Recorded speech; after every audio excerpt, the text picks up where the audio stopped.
Hello everyone. आज हमारे साथ है मिस्टर सोनम उदासी, जो कि सीनियर फंड मैनेजर है टाटा म्यूचुअल फंड में। उनके बारे में मैं बताऊं तो उनका टोटल 25 इयर्स का फिनेंशियल मार्केट में एक्सपीरियंस है। उन्होंने JM mutual fund, ASK, Bric securities जैसी कंपनियों में काम किया हुआ है और वो 2013 में जब आईडीबीआई में काम कर रहे थे तब उनकी टीम को हाईएस्ट अवार्ड विनिंग टीम का अवार्ड भी मिला हुआ था। First of all thank you so much sir for your precious time. Thank you. मेरा सर सबसे पहला क्वेश्चन ये है कि ग्लोबल मैक्रोज क्या लग रहे हैं। Few countries are on war and few countries are talking about rate cut cycle, तो ग्लोबल मैक्रो के हिसाब से क्या लग रहा है सर? देखिए, ग्लोबल मैक्रो में विद इन जो आपने सही बोला कि जियोपॉलिटिकल टेंशन बहुत ज़्यादा है, वॉर लाइक सिचुएशन है और कई कंट्रीज रेट कट साइकिल में जा रही हैं और कई कंट्रीज अपना तरीका इस्तेमाल कर रहे हैं। चाइना अलग धर्रे पे जा रहा है, यूएस अलग धर्रे पे है। इन दैट कॉन्टेक्स्ट जो इंडिया का सीन है, वी आर लाइक जिसको बोलते हैं ना ओएसिस ऑफ काम इन अ स्टॉर्म लाइक सिचुएशन। तो आप किसी भी कंट्री से आपकी कोई खास दोस्ती नहीं है ना खास बैर है, तो आप हर एक के गले जाके मिल रहे हैं। There is no so what you are trying to do is कि देखिए हमारा मैक्रो कैसा है। मैं तो यूं देखता हूँ कि ग्लोबल इन्वायरमेंट चाहे यूएस रेट कट कर रहा है या हमारा मैक्रो कैसा है। तो हमारा मैक्रो के हिसाब से अगर देखें तो कॉर्पोरेट इंडिया में कोई डेट नहीं है या डेट लेवल बहुत कम है। ओके। बैंक्स हमारे एनपीए साइकिल से बाहर हैं, राइट। चाहे वो छोटे से छोटा हो बड़े से बड़ा हो। ट्रू। सो फाइनेंशियल इम्प्लोजन का कोई खतरा नहीं है। तो जब जियोपॉलिटिकल टेंशन ज्यादा है, आपको सबसे ज्यादा इसका बात का डर लगता है कि मैक्रो कोई रिस्क है क्या हमारा। तो इंटरनली आपके फिस्कल डेफिसिट को फाइनेंस मिनिस्टर ने और टाइट कर दिया। तो फिस्कल डेफिसिट जैसे जैसे गवर्नमेंट की डेट और गिरेगी तो आपको इंटरेस्ट रेट या इन्फ्लेशन का कोई बड़ा डर नहीं है। एंड आप खुद ही कह रहे हैं कि जैसे यूएस अभी रेट कट साइकिल में जाएगा, तो यूएस अगर रेट कट साइकिल में जा रहा है तो यहाँ से इंटरेस्ट रेट इंडिया में बढ़ने की संभावना है ही नहीं। राइट। एंड ऑयल पिछले दिनों नीचे आया है। तो these are all good factors, macro positive मैं बोलूंगा for India. The only thing that you can worry about a little is that there is too much enthusiasm कि risky asset and valuations are not comfortable. I would not say very expensive, but they are not cheap. सस्ता नहीं है। तो जब आप इस level पे देखते हैं, right, then you have to be start becoming more cautious about what you want to do. Right. जैसे बताया कि आपने ग्लोबल मैक्रो का इंडिया पे जो भी इफेक्ट रहेगा, बट कोई भी कंट्री रेट कट साइकिल में जाता है, फॉर एन एग्जांपल इंडिया जो आने वाले 1-1.5 साल में हम देखने वाले हैं, तो उसका कॉरपोरेट इंडिया पे क्या असर होता है?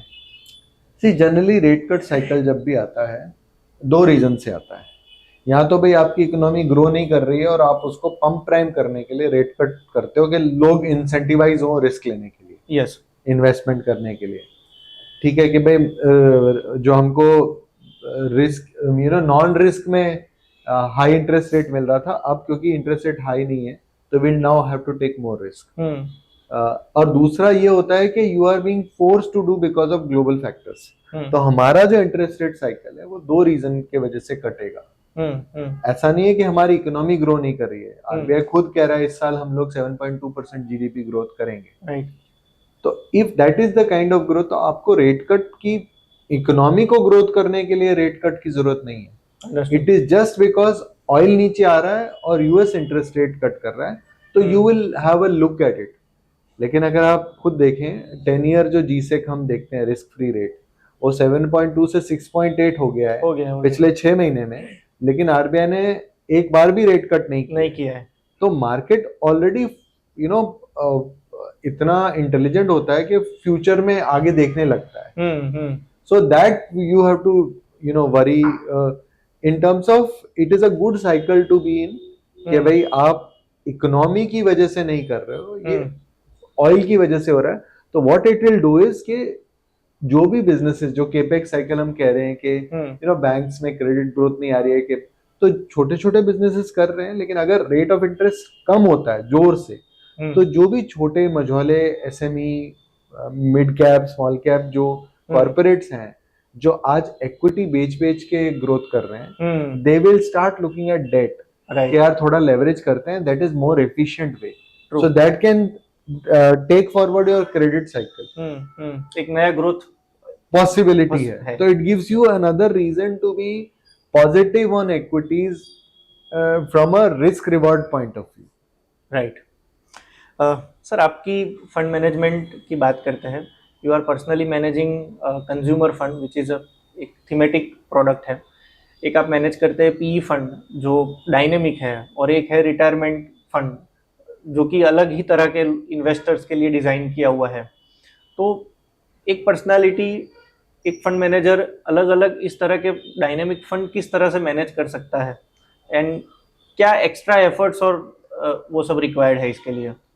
देखिए, सबसे बड़ी बात यह कि तीनों ही फंड में लगभग उसी डेट से 7.5 साल से तीनों फंड मैं मैनेज कर रहा हूँ। इनमें से कंजम्पशन थीमेटिक फंड है कि भाई इसी थीम में आप तो you as a fund manager follow the theme कि यार ये मैंडेट है, मैंडेट कंजम्पशन है, उसमें जो बेस्ट कर सकते हो करो, right? So you can go into retail, you can go into media, you can go into auto, you can go into FMCG. ये थीम है लार्जली, जो लेवरेज वाले बिजनेसेस कम है और ब्रांडिंग या B2C बिजनेसेस ज्यादा है। That is the mandate of the fund. Follow that and do the best job. In a P fund you are following के यार सस्ती वैल्यूएशन कोशिश करके लो, ये मैंडेट है, और आपका mindset you follow the mandate. Retirement because it is a 5 year lock in product, तो आपको मालूम है जो इन्वेस्टर आ रहा है वो समय दे रहा है, तो you can afford to take different kinds of names, you can give it more time, you can have a longer view। तो तीनों क्योंकि अलग अलग पर्सपेक्टिव है, over the years you have learned यार इसके लिए ये स्टॉक इसके इस फंड के लिए नहीं है। लाइक जब हम ढूंढते हैं, हम ये ढूंढते नहीं है कि मैं रिटायरमेंट के लिए ढूंढ रहा हूँ, हम तो किसी कंपनी को मिले, अब वो देखते हैं अच्छी लगी तो किसके लिए बेस्ट फिट है, और अगर लिक्विड है तो हो सकता है तीनों के लिए बेस्ट फिट है। तो देयर आर मेनी स्टॉक्स जो हमने बहुत सालों से 5-5 साल से एक स्टॉक पड़े हैं जो तीनों में एक ही भाव पे लिए गए हैं और तीनों में पड़े हैं। That is also possible, right?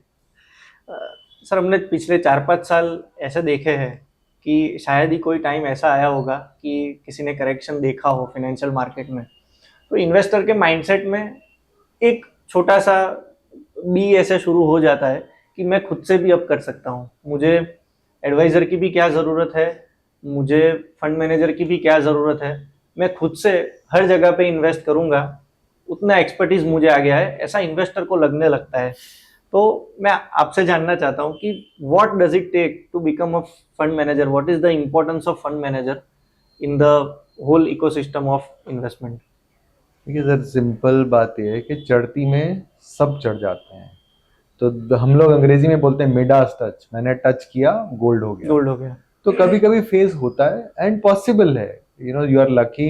Indians के माइंडसेट पे लिखा है कि बनना है रिच, तो ये लक्ष्मी जी वर्षा कर रही है, आप यूँ समझ लो।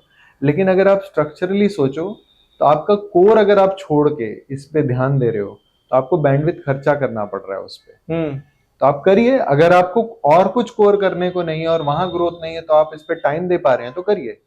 लेकिन अगर टाइम नहीं दे पा रहे हैं और आप एक व्हाट्सएप ग्रुप में या किसी रूमर पे या टिप्स पे करते जाइए, तो जब तक चल रहा है क्या the stock go up because of a P&L, कि भाई कैश फ्लो क्या है, रेवेन्यू क्या है, पोटेंशियल क्या है, और आप केवल टिप पे ले रहे हैं, तो जब तक फ्लो ऑफ मनी है तब तक ठीक है। जिस दिन वो रेवेन्यू नहीं आया या प्रॉफिट नहीं आया, वो स्टॉक तो आधे आधे क्या 1/3 हो जाते हैं। तो you have to be ready to spend bandwidth कि मैं उतना टाइम देने पर करिए। नहीं दे पा रहे हैं तो आप एक्सपर्ट को दीजिए, बिकॉज अगर आप कोर कमाएंगे तो ये सेकंड स्ट्रीम रेवेन्यू है ना, तो आप कोर में कमाइए और इसमें इन्वेस्ट करते जाइए, तो 2 स्ट्रीम ऑफ रेवेन्यू करिए और इसको एक्सपर्ट को हैंडल करने दीजिए। तो अपने आप कोई भी आपने स्कीम उठाई हो पिछले 5 साल में, चाहे वो वैल्यू हो, थीमेटिक हो, 20-20% कैगर मोस्ट स्कीम्स ने जनरेट किया है, right? You may be happy unhappy, लेकिन 20% कैगर मतलब आपने हर 4 साल में 3.5 साल में पैसा डबल किया है टेक्निकली स्पीकिंग। और ये अगर कंटिन्यू रहा तो हमको और क्या करने की जरूरत है। सो समटाइम्स मैं एज अ फंड मैनेजर सोचता हूँ यार मैंने कुछ और कोर चूज किया होता तो मैं वहां कमा रहा होता, यहाँ इन्वेस्ट हो रहा होता, तो मैं तो यहाँ पे इन्वेस्टेड भी हूँ, समझता भी हूँ, तो मैं वहां कहीं और वैल्यू क्रिएट नहीं कर पा रहा हूँ जो मैं कर सकता हूँ। यहाँ पे तो है ही ना, मार्केट इज टेकिंग, सेक्टर्स हैं, इंडस्ट्रीज हैं, and there are experts to do it for you, right. So why not. तो फॉलो अप क्वेश्चन यही है कि फंड मैनेजमेंट प्रोसेस में कितनी सर मेहनत लगती है कोई एक नाम चूज करने में और उसका एलोकेशन सेट करे तब तक? सर देखो, पहला तो क्या होता है, आप साल के स्टार्ट में बैठते हो टीम के साथ कि अच्छा इस साल कौन सा सेक्टर लगता है कि चलेगा, यहाँ रिलेटिवली अच्छा है, सस्ता है, यहाँ से मार नहीं पड़ेगी, यहाँ लगता है कि इसकी ग्रोथ दूसरे सेक्टर से ज्यादा है। मान लो उस पर भी डिबेट होता है कि एक व्यू, फिर हम मिलते हैं, कंपनी को मिले, समझा, और कोई भी मिठाई वाला अपनी मिठाई खराब नहीं बोलता है। तो कोई भी कंपनी वाला पर्सपेक्टिव, जैसे आप मुझसे बात करेंगे मेरे फंड के बारे में तो मैं हमेशा अच्छा ही बोलूंगा ना, सही है, राइट। तो आपको डिसीजन लेना है कि वो कैसा है, तो यू एनालाइज कि अच्छा इसने क्या बोला है, पिछले 10 साल 15 साल क्या किया है, इस इंडस्ट्री में क्या ग्रोथ रेट है, क्या लेवरेज है, क्या इसके जबान की कीमत क्या है। पहले इनके जो कॉन कॉल हैं जो भी हैं, then you meet them, you understand them, then you say अच्छा ये इंडस्ट्री के इस साथ वाली इंडस्ट्री, दोनों में पोटेंशियल है, लेकिन पोटेंशियल किस में ज्यादा है, मेरे पास पैसा इतना ही है ना, और मुझे उसको एनएवी को ज्यादा बढ़ाना है, एंड इसमें रिस्क रिवॉर्ड क्या है, कई बार क्या होता है पोटेंशियल इसमें ज्यादा है लेकिन रिस्क भी बहुत ज्यादा है, तो आप क्या करते हो, नहीं यार ये पोटेंशियल थोड़ा कम है लेकिन रिस्क बहुत कम है, तो आप रिस्क रिवॉर्ड में इसको ज्यादा वेट दे देते हो और इसमें थोड़ा सा ले लेते हो। Those are all things that you do. और आप हर क्वार्टर, हर दिन, लाइक कोई डेटा आपको नेगेटिव पॉजिटिव लगता है उस पर हर बार फ्लो रखते हो, पूरा चैनल चेक रखते हो, लोगों को बोलते हो कि बताना मुझे, वो फॉलो अप लगता है हर बार। और कुछ गलत हो जाए तो भाई अब एबिलिटी टू कॉम्पिटिटर से बात करना, चैनल चेक से बात करना, बहुत ही, ये सारे बाल ऐसे नहीं गए हैं। राइट। सो वही है आपकी जो भी 25 इयर्स की फाइनेंशियल मार्केट में सर जर्नी रही है, इन्वेस्टर्स के लिए 2-3 चीज़ अगर आप शेयर कर सके कि वेल्थ क्रिएशन जर्नी जो भी है उसको आसान किस तरह से बनाएं और कौन सी गलतियां है वो जो अवॉइड करनी चाहिए।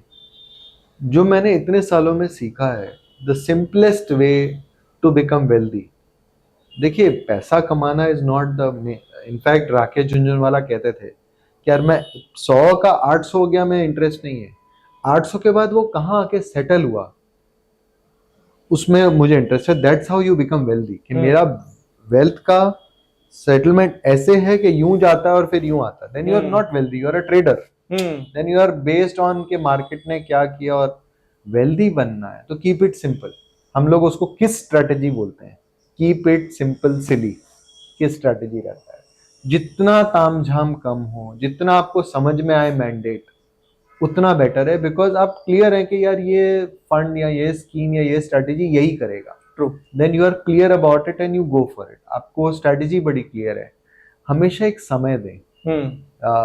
Many people I, you know, youngsters है, अरे यार कल डबल करना है, या अगले 1 साल में डबल नहीं हुआ, आप पहले ही आउटकम देखते हैं, और हमारे हिंदी में कहते हैं भाई पहले तुम कर्म कर, एग्जैक्टली, फल की चिंता मत कर।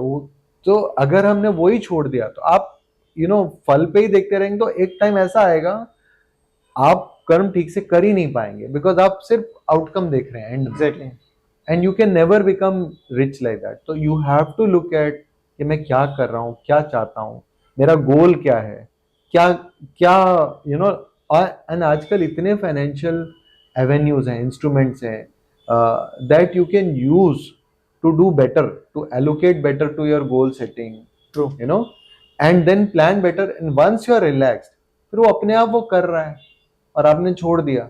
आपको अगर आपको याद हो, हमारे जैसे पेरेंट्स हैं, दादा, वो एक बार एफडी किया, छोड़ देते थे ना, हम एफडी भी छोड़ ही देते, काम देखते हैं। इक्विटी या जो फाइनेंशियल एसेट्स हैं or like that, you have to let them grow.